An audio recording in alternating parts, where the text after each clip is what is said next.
Welcome back to the Strong Opinion Hibs podcast. This is episode 30, and as always, I am Jack. It's just Calvin joining me this week as Charlie's a wee bit under the weather, so get well soon, Charlie. But Calvin, how are you, mate? I am doing fine, mate. Doing fine. Getting closer to Christmas now, so getting a bit more excited, so doing fine, mate. What about yourself? How are you? I'm fine, aye. Christmas, at least Christmas is going to be more exciting than what's going on in the park right now at Easter Road, So, what shirt are you wearing, mate? What shirt are you wearing? Oh, this is, well, here you go. This is a Belarus home top from this year for the World Cup qualifying. Smart. Belarus. Got it from Minsk, only cost me 150 rubles, which is about 30 quid in our money. So, aye. I know a lot of the listeners will be wondering what top that was as well. So it's good you brought that up there. Get it on the Google. Aye, exactly. So just before we jump into reviewing the Motherwell game, and she's fine, thank you. I'll get that out the way before you jump in. We've got some news. So myself and Calvin have got our tickets for the Women's Derby at Tynecastle secured. Remember, folks, tickets are free. They're available for collection from the club shop, or you can have them sent straight to your house. They are paper tickets. There's no digital tickets available. We'll be sat in the Roseburn stand. So if you see me and Calvin at the game, don't be afraid to come up and say hello. We'll be more than happy to talk to you at the game. And like I say, get yourselves along, get the kids along as well. Free football against Tarts. It's a derby under the lights. So let's get along there and make as much noise for the girls as possible because they deserve your support. So really looking forward to that. What about yourself, Calvin? Mate, I really enjoyed the first fixture. 3-0 to Hibs. Was a good fixture. It was nice to see, because we go semi-regularly. You go more often than I do, Jack. It was nice to see other people getting behind it as well, because we talk about it and go on about it and say, Ken, it's a good day out and whatever. But I think it's really nice to see other people who experience it. I know they've been on about a sticky patch as of late, but the women's team, it's usually a bit different for the men. It's a nicer atmosphere, much more of a family feel. And you know, if you've got young girls or anything at home or whatever, honestly, bring them along so they'll enjoy themselves. And the girls come over at the end of that, and they're very, very thankful for the support in that. So, get yourself down there. I do recommend that. I'm looking forward to that one, mate. Looking forward to another wee date night with you. Exactly. Hazel will be getting jealous now, mate. Anyway, we'll move on to the Motherwell review. So, of course, that was our 1-1 draw with Motherwell, or the Steelmen, to avoid any silly jokes, at Easter Road on Saturday. So our last meeting with the Steelmen was a 3-2 win at Fir Park. So what were your thoughts heading into the game, Calvin? I thought it would have been a challenging match, but one that I thought we would have been able to overcome. I thought we would have won it narrowly. That's why I said 2-1 in my prediction, because we're leaky. We leak goals at the back. We do have a mistake in us, but we usually find a way out of it. No, as of late. But for me, it was a tight match the first time we played them up in at Fir Park. And that was the time Josh Doig was left out of the squad and that, and there was a bit of turmoil around the squad then, but they went behind and came back. And I thought, I felt fairly positive going into it. I mean, if you're no positive going into a match against Motherwell being a Hibs fan, then Ken, that's when I think there's signs of troubled times. Mind you, it's quite a strong Motherwell team, but they're a bit of a yo-yo team, very inconsistent. Like one week they're up, the next week they're down. Good win during the week over Dundee United, because Dundee United have been quite a good team this year. They've picked up some impressive wins. I mean, turned us over 3-0. They beat a couple of other teams as well. And am I right in saying, I could be wrong, I can't mind the top of my head, because the only team I follow very closely is Hibs. I think Motherwell perhaps beat Aberdeen 3-0 as well. Or it could have been vice versa. But they are quite a yo-yo team. They beat Motherwell. Motherwell beat Aberdeen 2-0 a couple of weeks ago, and they beat Hearts 2-0 as well. Yeah, exactly. Then they lose 3-0 to Dundee. Then they beat Dundee United 1-0. So it's really quite up and down. It's quite hard to predict what they think. The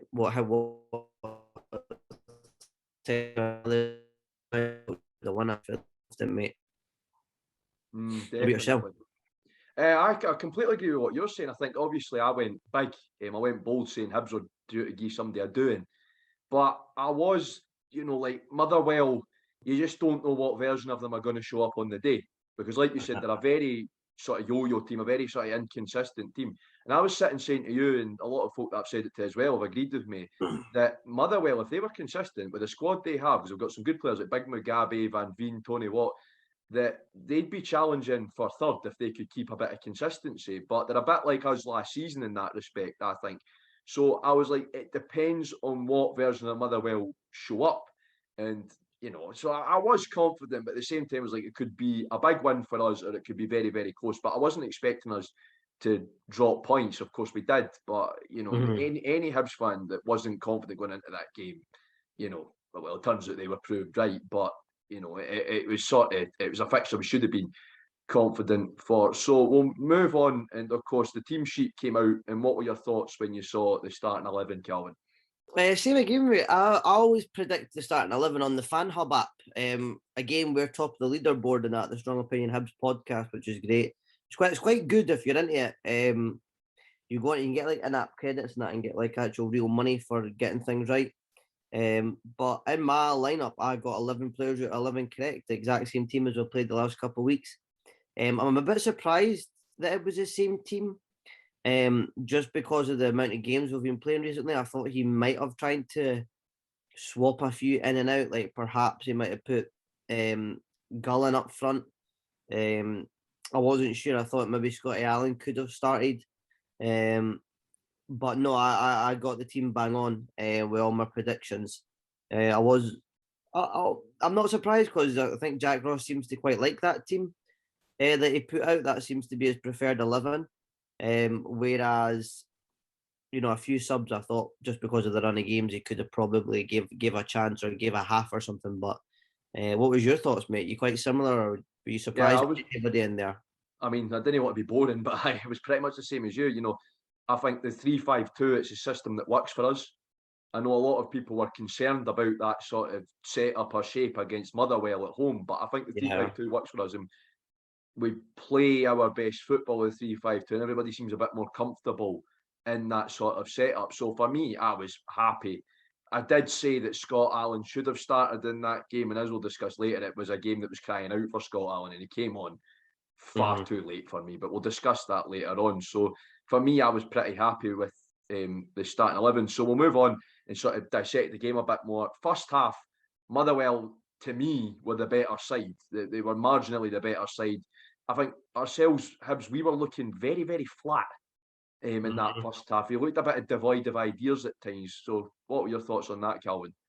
Mate, well, obviously we were sitting next to each other through the game, so I was saying similar things to you, mate. I felt like it was a tough watch, man. That first half for me was a tough watch. There wasn't much happening.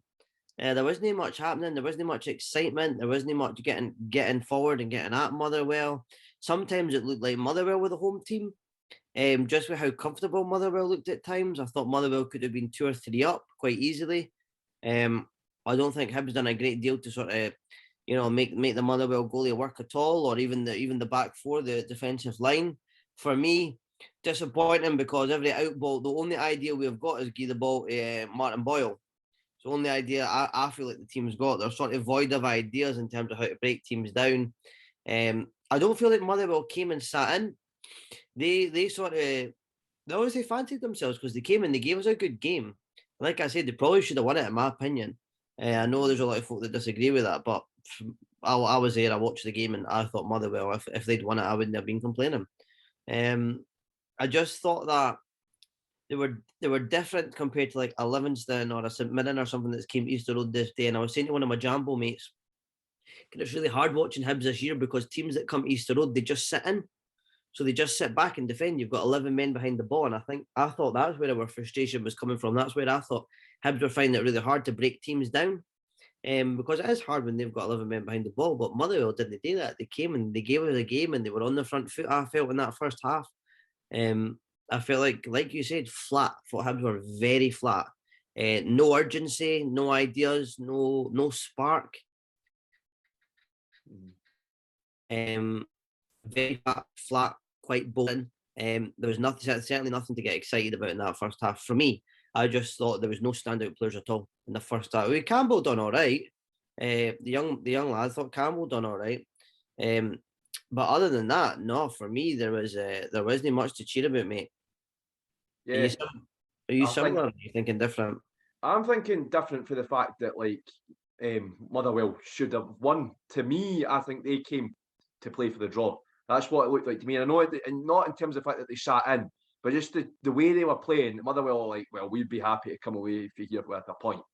You know, I Yeah, think that was whole Motherwell's whole ethos when you seen them playing. I think for me, Cadden stood out as well. Cadden looked quite lively in the game. Some of the service he was getting was I very did. good. But Cadden looked very, very lively, and young Josh Campbell was fantastic. I tell you, the lad is a credit to himself. Honestly, he's a fantastic young player, and getting experience and continuing the way he does, I think, you know, he keeps getting the chances. He's becoming a top player for me, and he proved that again because, you know, he put in an excellent ball for the goal, which we'll talk about in a second. But yeah, I think for me it was definitely very, very flat from us. And when you play a team like Motherwell, you've just got to keep attacking. I've said it before, you know, change it up a bit. Boyle seems to be our only out ball when we're coming out for the back. You know, Boyle seems to be our only out ball. And when Boyle's, and I've said this so many times before, when Boyle's not having his best game, we don't seem to click. And that's Yeah, bad. You can't be overly reliant on one player because one player doesn't make a team. You've got other players in there. And I think that's a big, big problem. And I don't think you can put that on the manager because at the end of the day, Jack Ross has got us set up. He's wanting us to play a certain way. I think it's the guys on the park that view right. Martin Boyle that way. That's my view on it. But we'll I quickly also move on to the think. goal. Well, I'll just jump in, Jack. I was going to say to you, see with the Boyle thing as well. Like, I do agree with you. I do think I think teams have sussed us out, and it's like Definitely. I said if you go back a couple podcasts ago at the start of the season, I said to be consistent this year and to get third place, we're going to have to be versatile. Like we can't play the same way all the time because folk will catch on. Like we've been sussed out. Like get the ball to Boyle, and it's always doing that right hand side. First half, all the attack was coming down the right hand side with Boyle. Second half, it was like we couldn't actually have a shot on goal or try and play some football if Boyle never got a touch of the ball. It was like he had to touch the ball before Ken we could actually Yeah. do anything. And it's like teams have sussed that out and they just double team on. They just put two men on him. And somehow he still gets Ken 50. So sometimes he gets through it, but sometimes he gets the ball taken off him. They just eliminate us. But Oh, exactly. other than that, we've got no ideas. I did say we'd have to be versatile and difficult to beat. Like we'd need to have I don't know, just have more about us in terms of like the way we play, like a few different styles. Because as I said, teams have caught on to that. And didn't you think for a second that Celtic have they caught on to that with that Cut Farrell coming out? They'll just Mark Boyle at the game. Oh, definitely. Do you know what I Definitely. mean? So It's it's a bit concerning for shaky. me. But You know, sorry, I'll just reiterate what I said, mate, because I was going to say to you, like Cadden. Cadden was very good. For me, Cadden, he's always in acres of space. And he's always looking for the ball as well. He never hides. He's always on the touchline with just two arms up, like shouting on it. And I like Cadden a lot. I think he's underrated. definitely. No, I think Cad's brilliant, and he should be getting that ball because if we Yeah, changed it up a bit and put it to Cadden, you don't know what's going to happen. But we'll quickly move on to the goal now. And of course, despite being very, very flat, and I'd say this was almost against the run of play. We go into the break ahead thanks to Nisbet's excellent striking. That came mm. at just brilliant timing for us. We decided to go down for some half-time refreshments and got, well, I think the best seat in the house for it, right at the front. It was like when you see the footage of it, the slow-mo footage of it on the telly. Excellent ball in from Josh Campbell. Nisbet, excellent strike. You go 1-0 up.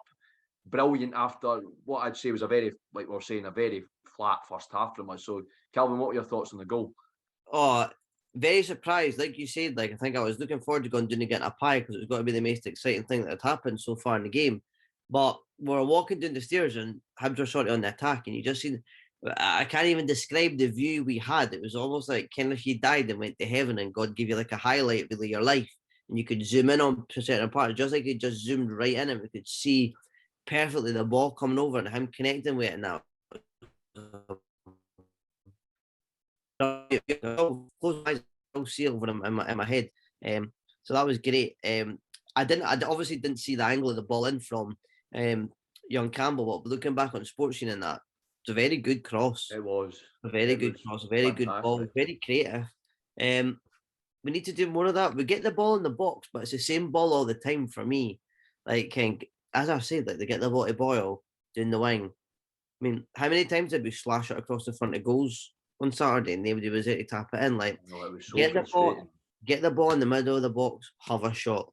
And Nisbet took it really well, really well. I think it's probably maybe a goal of the season contender. Yeah, I think so. Like I said, we're very, very lucky because I literally turned and said to you, "Wait a second," because Campbell had the ball out wide, and if he hadn't have done that, we would have went down for the pie and missed it.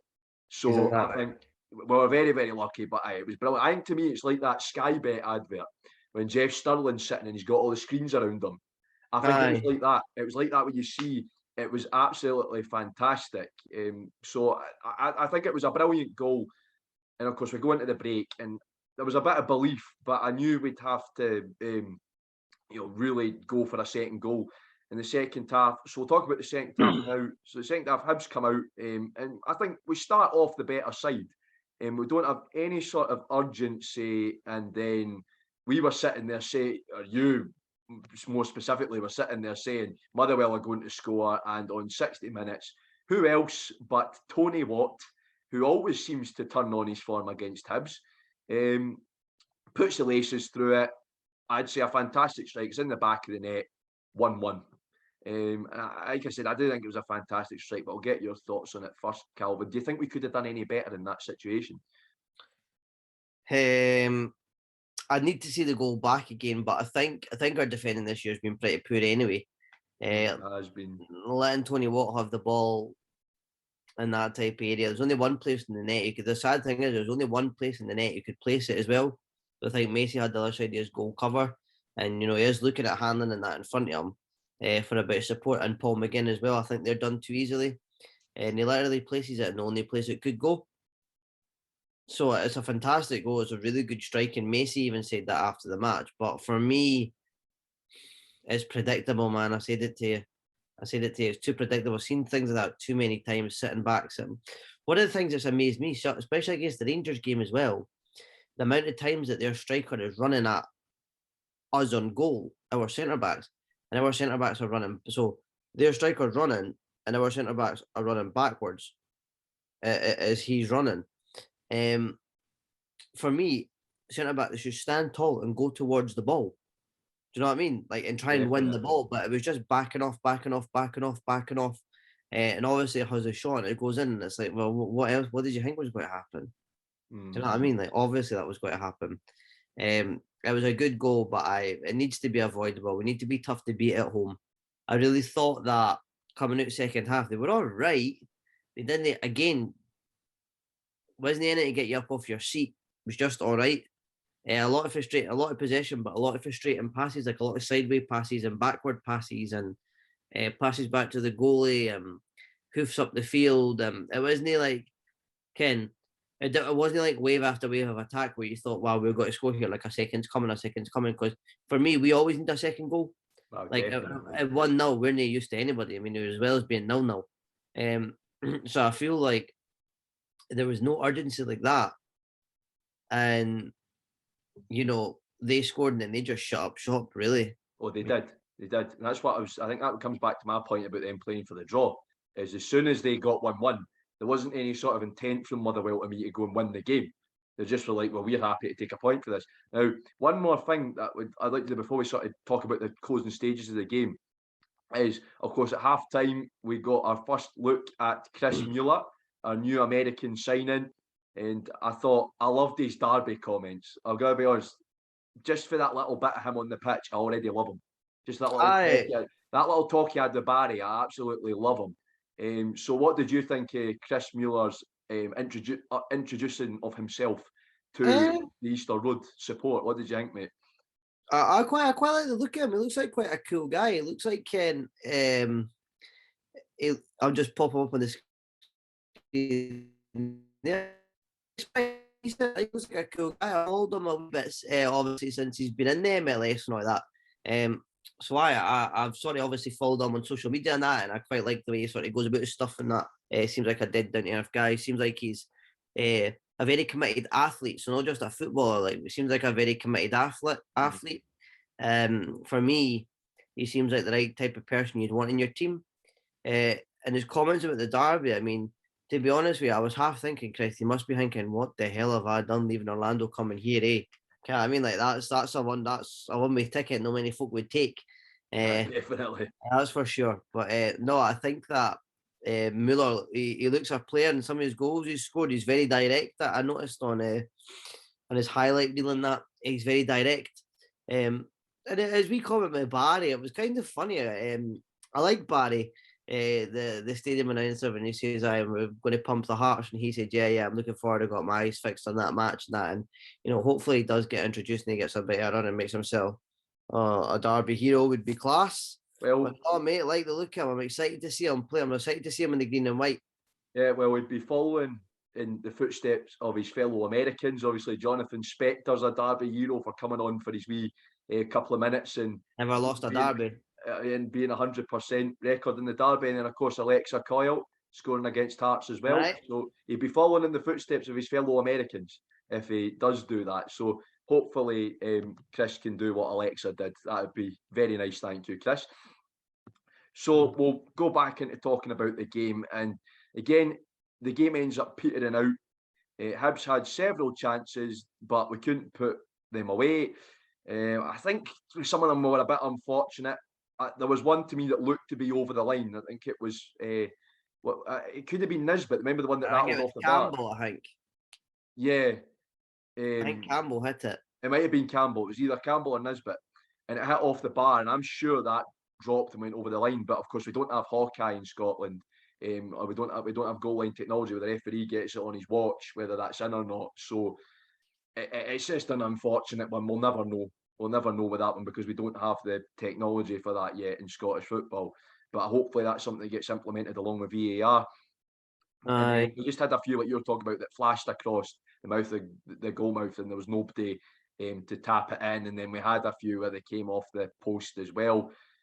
Then I just think, for me, I'll get your thoughts on this in a minute, Calvin, but it's like there was a magnet on that right side of the pitch that always had to go down there. And it goes back to what I was saying about Boyle seems to be our only out ball right now. It was so annoying for me. It was so frustrating to watch that we had Cadden and miles of space. You had midfielders like Newell and miles of space. And we just kept pumping it up the park to Boyle. And Motherwell knew that. It got to the point where every time Macy kicked it out for the back or Hanlon kicked it out for the back, you knew where it was going. And it just got so predictable. So, Calvin, what were your thoughts on that? I think it was just all bark and no bite from Hibs. That's sort of how I would sum it up. A lot of noise, but in the end result, a lot of, half chances across the box. Oh, another half chance. Oh, just missed that in. Oh, just missed this in. It's like, just put the ball in the net. My God.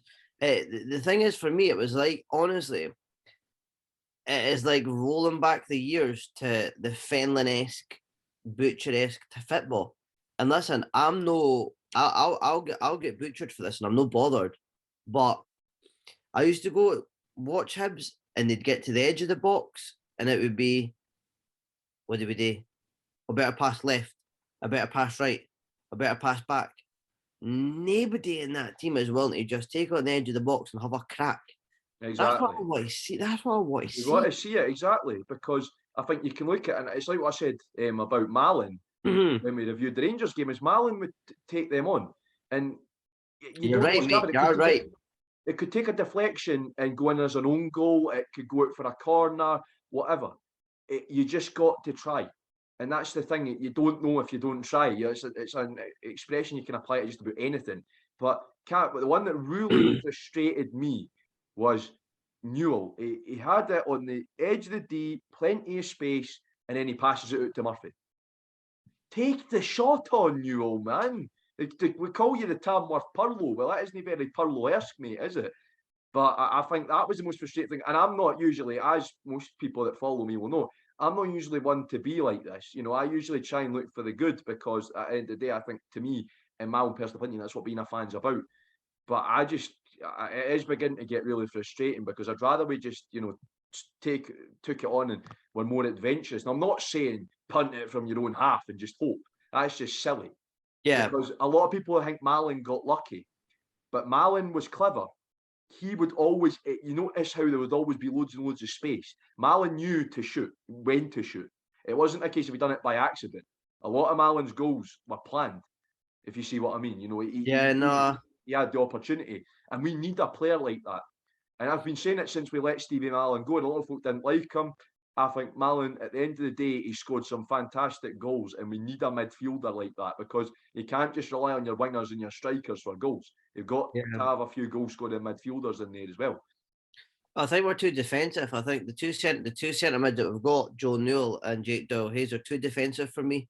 We've moved away from this era of having fantastic football players like Liam Henderson, John McGinn, Scott Allen in his prime, Dylan McGeoch, people that can get the ball down, beat a man, and go forward and create something. Exactly. Now what we've got is win the ball back and then pass it out wide, get it to someone else. There's no driving forward for me. That's what I think is most infuriating. We went from this team that was like very creative and very attacking to now this team where it's like a puppy in a way. It's like very docile and it's very there's no bite, there's no grit. It's very much just win the ball back. It's very much I've noticed almost that. possession based, and it's no.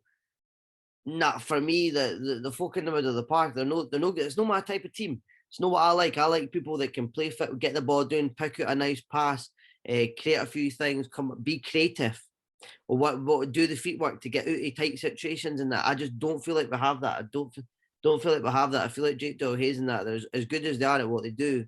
And Newell, for me, they just win the ball back. They're very good at winning the ball back, but they're too similar. You need to have, like, for me, they're both box-to-box midfielders. You know what I mean? You need to change it up. And you need a tall winner and a creative player. Yeah, like exactly. Bartley, a hard man, McGinn, a creative guy. Or if you want to do it vice versa and you play McGinn can be a hard man. Well, exactly. But Allen playing or Henderson or McGeoch playing, like, we don't have that for me. Yeah, I think for me, I completely agree with you. I think JDH, for me, if he had a hard man like Gogic next to him, he could play in his more natural role. Because to me, JDH is a box-to-box midfielder. He's not necessarily a defensive midfielder, but he's been forced to play that role because obviously he's playing alongside Newell, who again's the same, too similar of a player for me. Yeah. So I think JDH's potential there. Once we get McGuinness back fully fit, I think that will sort of alleviate some of those problems. Yeah, because he's creative. For me, I think again when he's fit. I mean, I don't know what's the situation with Hallberg is at all, but I quite liked Hallberg. He's finished, man. He's no. Why is he knowing about the team and fighting? I think it was a really bad injury that he got, as far as I know. Like it's potentially career ending. I think. All right. I think Hallberg was good. Remember him against Dundee United in the Scottish Cup semi-final last season? Aye. Fantastic. Absolutely fantastic. I think if you had a player like Hallberg or Gogic, and then you had JDH or McGuinness, or even JDH with McGuinness, you're going to get more out that midfield, I feel. So it remains to be seen. But we'll move on and we'll talk about the subs. And I think for me, yet again, Scott Allen, I think the other two changes were right. I think Murphy and Dodge, for me, that was the correct subs. So we'll focus on Scott Allen. I think Scott Allen came in. He came in about 15, 20 minutes too late for me. That game, came in with 6 minutes to go. Crying out for Scott Allen for me. Well, I don't get any of the subs. I don't get the timing of the subs. I don't understand why. Was it Doige you brought on first? It was Doige, Murphy, then Allen. So he brought Doige on, singular sub, brought Doige on, and about 3 minutes later, genuinely about 3 minutes later, he stopped the game again and he brought Murphy on. Why is he making those subs at the same time? I know that it was a thing about, but for me they were the right. I was not arguing with them. I think you're 1-1, you brought on two attacking players. No, I know. Perfectly happy with that. It was the Scott Allen one for me. And I'm not questioning, because at the end of the day, I'm not the coach with the UEFA A licence. So, I mean, I'm not going to sort of go as far as to question tactics and like that. But I think Allen, that's the only thing I'll say against Jack Ross right now, is Allen, he needs to be coming into games sooner. Livy's an example. We're 1-0 up against Livy, where we're toiling. You bring Allen on, he does that back heel for Boyle, 2-0. And I think we instantly get a bit more. I've said this so many times before. We instantly get a bit of get up and go when Allen comes on. Just instantly. When Allen comes on, we seem to have a spark. Bringing him on with 8 minutes to go, when you know Motherwell are just going to park the bus, is not. You're asking a lot of them. You're asking him a lot. Again, I'm 6 minutes to 8. I think it was 6 minutes. He had 8 minutes to do something. What's he going to do with that? It's too short. He can't be a player like that. I mean, I think, and that's the problem. So I think for me, Allen, he needs to be getting introduced more. We brought him on at the right time against Livy. We brought him on against the right time against St Johnstone. Those were 2 games that we were struggling in. And he went and effectively sealed us the 3 points. So I think that Allen needs to be getting included in the team a lot more. And I guess I would have started him against Motherwell. Young Campbell was fantastic. I'm not going to do Campbell down at all. He was brilliant. But then you could do a sort of 4-2-4 where you've got the 2 attacking midfielders. You could Campbell and Allen as well to sort of change it up a bit. So I don't know, but I think I've said this so many times before as well. You've got to factor in Allen's fitness into this as well, because of his heart condition and his diabetes. I know, but if he can't give you 20 minutes, then I didn't understand that, because he went on loan to Inverness last year and he played every game.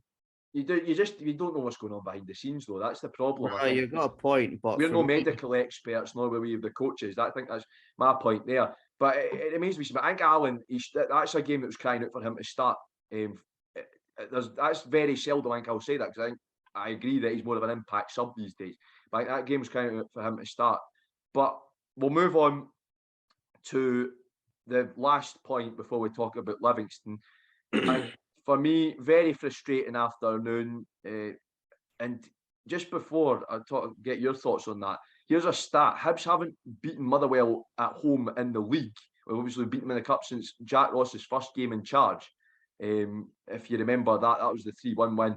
Last season we drew 0-0 and then got beat 2-0 by them, and then we beat them in the cup, but that wasn't league football. So our Motherwell, becoming a wee bit of a bogey team for us, Calvin. What do you think?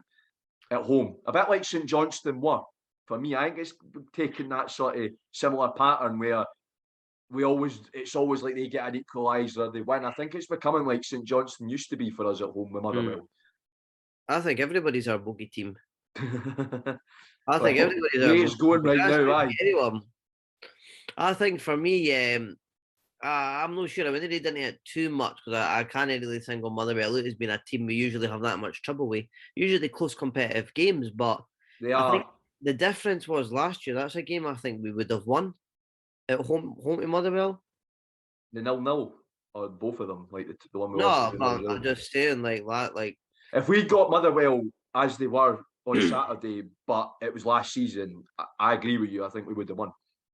I just feel that's a team, like, we were really good last year at beating teams around us, like Aberdeen, Dundee United, and that's why we got Motherwell, things like that. That was the difference. This year we're not doing that, and it's shown in the league table. It's definitely, the table doesn't lie. So I'll get your point about. Do you think do you think it was a frustrating afternoon? I mean, I don't think that question basically answers itself. But go ahead and ask anyway. Do you think that was a frustrating afternoon, mate? Yes. Yeah, but I think very frustrating. I was very frustrating. I came away just thinking. It's for me. It was again. For me, like my attitude is, and again, folk will call me a happy clapper or whatever, but I think at least we didn't lose because we deserved it at points in that game. But I do think for me that it's a case of 2 points dropped. I mean, it's a game we should be getting all 3 points out of. So we'll move on to the Livingston preview. Of course, we're travelling through to the Spaghetti Had on Wednesday night. This is one of the COVID postponed games. So our last meeting with the West Lothian side was a Hibs victory, a 2-0 win at Easter Road. Are we confident heading into the game? Calvin, I'll come to you first. I got to be honest and say I'm not sure. I think Livingston are a tricky team Wednesday night. Livingston, I've not seen anything for the team that would suggest that they would win this one comfortably. I must admit that. Yeah, I think you can hear in my voice, I'm starting to lose a bit of patience with the team. Has he got to play the same team again? Has he got to do the same starting 11 again? That same team? probably got to have to start Doige. He's probably got to have to maybe rest a few folk. I mean, I don't see him playing that team again this weekend. I mean, you've got Livingston and St Mirren, probably arguably two of the easiest games in the league coming up the next two games. You'd think, without being disrespectful, but you would think that was two fixtures that you could probably rest players for, like with a final in mind. But I can't say I'm overly confident now. I'm very uncertain. I'm unsure as to what who's going to turn up, because Livingston can be quite a tough team. I thought when we played them at Easter Road, it was quite a close match. Although we won 2-0, I did feel like they sat back with 11 men behind the ball, and I just think we really struggled to break that down. We really did struggle to break that down. I think for me, I am confident. I think this is a game that we're capable of winning. But then at the same time, it's a half and half for me. Is half of me saying, okay, yeah, it's a game we can win. That's like they've given what's quite, and I hate admitting this, but we've got to. They've given what is quite a decent Hearts side a really good run for the money. If it wasn't for Craig Gordon, Livy could have got a very different result out of that game. Hearts struggled, and a lot of my Jambo mates were saying that Hearts really did struggle. And if it wasn't for Gordon, Livy could have been in the lead at half time. A lot of my Hearts mates have said that they'd be scared to think where they would be in the league without Craig Gordon this year. Well, there you go, But I think he's the best goalie in the league. Definitely. A brilliant goalie, man. I think it's a tough game, but I am still slightly confident, and maybe this is the happy hibby in me talking, that's slowly dying at this point. But I think I am confident that we'll get a win. So, Calvin, what do we need to do to beat Livingston? Okay, it's going to sound cheeky, mate, but genuinely, just put the ball in the back of the net. We play semi-good football. It's not too exciting for me personally. I mean, there's a lot of passiveness, passing left, passing right, doing the sides, crossing to the box. We're crossing into the box to Nisbet, who's probably not even 6 foot. Have a shot. We've been saying this.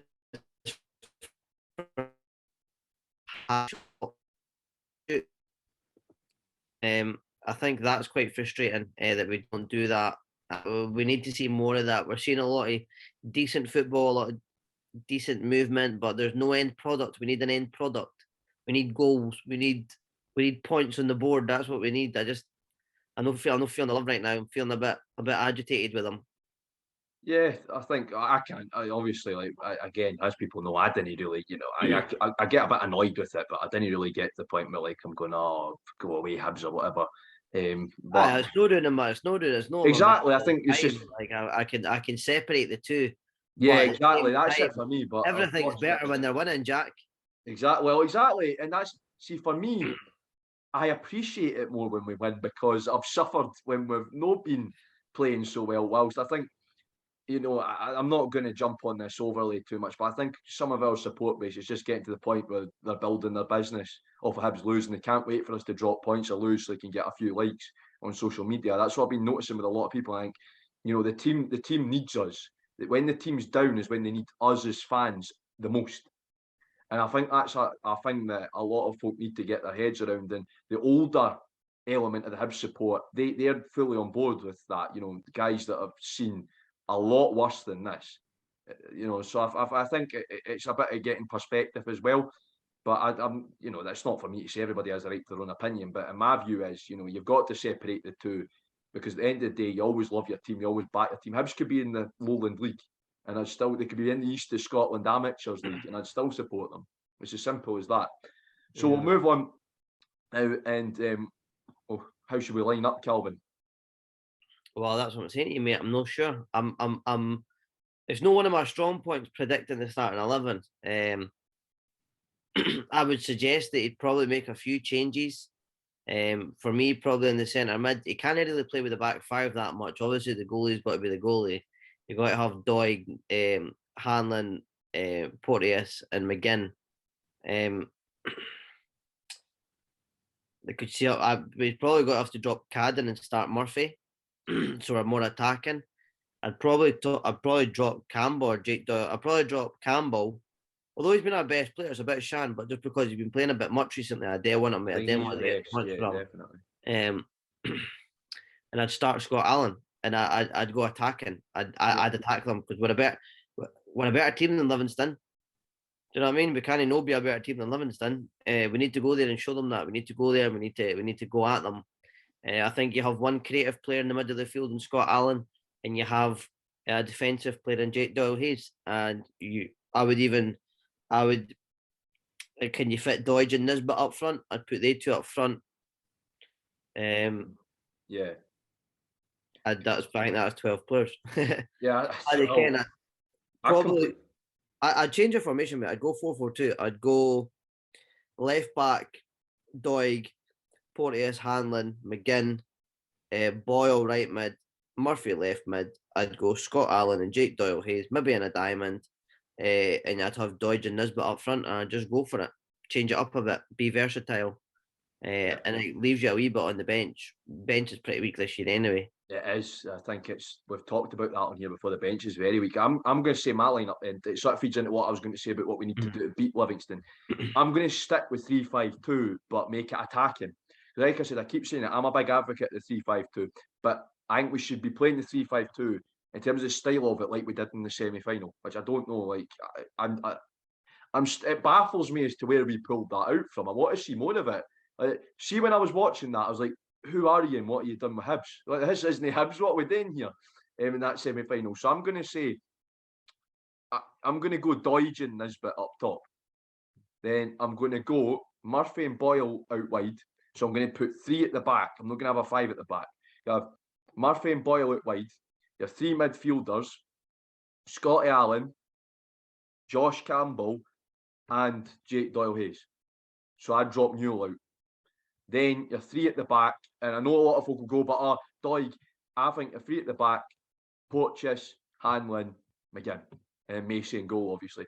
That's my start 11, because that's attacking football right there. And I know it would sound a bit silly to drop Josh Doig, but I think you've got to sacrifice somebody to get a bit more attacking, or even play Doig in the advanced role. Drop Murphy and play Doig in the advanced role. Then he play him as a fullback, play him as a wide midfielder, because he's capable of it. We've seen it before. So I think you get a lot out of Doig in that setup as well. Both teams sound quite good to me, mate. There's something needs to change though. So like I'm saying, because that feeds into what I was saying about how we can beat Livy. Is if we go attacking, Livy, they play nasty defensive football 90% of the time. But if they get ran at, they don't like it. I seen that when they played Hearts. Hearts ran at them. Hearts just constantly chip away, and eventually you'll find an opening and you'll get something. So I think that's for me why I go a really attacking 3-5-2 and not have a 5 at the back, because you just keep attacking Livy, battering away at them, and eventually they'll make a mistake, they'll put a foot wrong, and we'll get the good chance and we'll score. So that's my view on it. So we'll move on very, very quickly, and we'll get some score predictions for this game. Calvin, what's your score prediction? 1-0 Hibs. 1-0 Hibs. Doidge. You've stole mine now, because I was going to say 1-0. Right, okay, I'm going to up the stakes here. I'm going to say 2-0 Hibs. I'm going to say Doidge and Boiler getting the goals. So hope you're right, mate.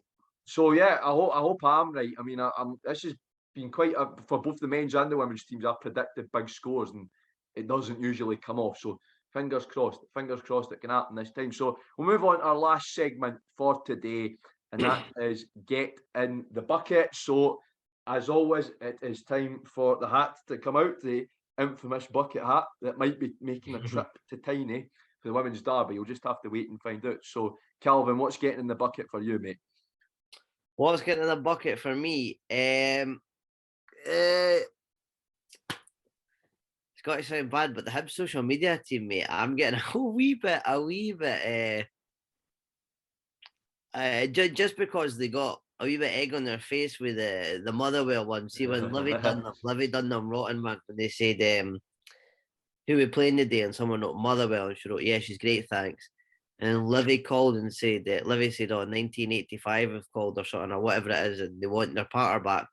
And then today, Hibs posted in the advent calendar, day 6 picture of Marvin Bartley, and Livingston have retweeted that, retweeted that and said,